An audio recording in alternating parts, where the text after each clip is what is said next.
Sir మీకు ప్రతిపక్ష హోదా అంశానికి సంబంధించి పవన్ కళ్యాణ్ గారు ఒక కామెంట్ చేశారు. వైఎస్ఆర్ కాంగ్రెస్ పార్టీకి వచ్చినటువంటి ఓట్ల శాతాన్ని, సీట్ల శాతాన్ని బట్టి చూస్తే జర్మనీలో అయితేనే వస్తది. ఇక్కడ రాదు. ఇక్కడ 5 ఏళ్ళు రావడం కష్టం అని ఒక విమర్శ చేశారు సార్. ఆ మనిషి కార్పొరేటర్కి ఎక్కువ, ఎమ్మెల్యేకి తక్కువ. జీవితకాలంలో ఇప్పుడు ఎమ్మెల్యే ఒకసారి అయినాడయ్యా.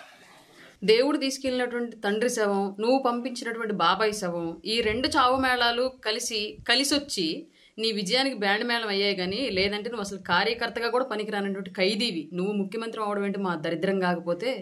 ప్రజలు 11 సీట్లు ఇచ్చి నువ్వు చేసిన పాలన చాలే బాబు, ఇంకా ప్రతిపక్ష హోదా కూడా అక్కర్లేదు, విపక్షంగా వెళ్ళి కూర్చొని అసెంబ్లీకి పంపిస్తే అసెంబ్లీకి వెళ్ళి కూర్చొని 11 నిమిషాలు కూడా ఉండలేక పవన్ కళ్యాణ్ గారిని చూసి ఉచ్చోసుకుంటూ ఊరికొచ్చిన ఉలిపిరిగాడు బయటకు.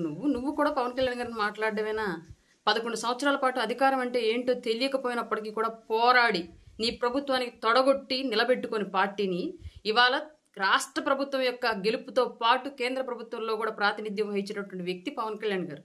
అట్లాంటి వ్యక్తిని నువ్వు మాట్లాడడం, వైఎస్ఆర్ అనే పేరు నీ పేరుకు ముందు, నీ పార్టీ పేరుకు ముందు లేకపోతే పెంటకుప్ప మీద ఏగలేగదు నిన్ను చూసి.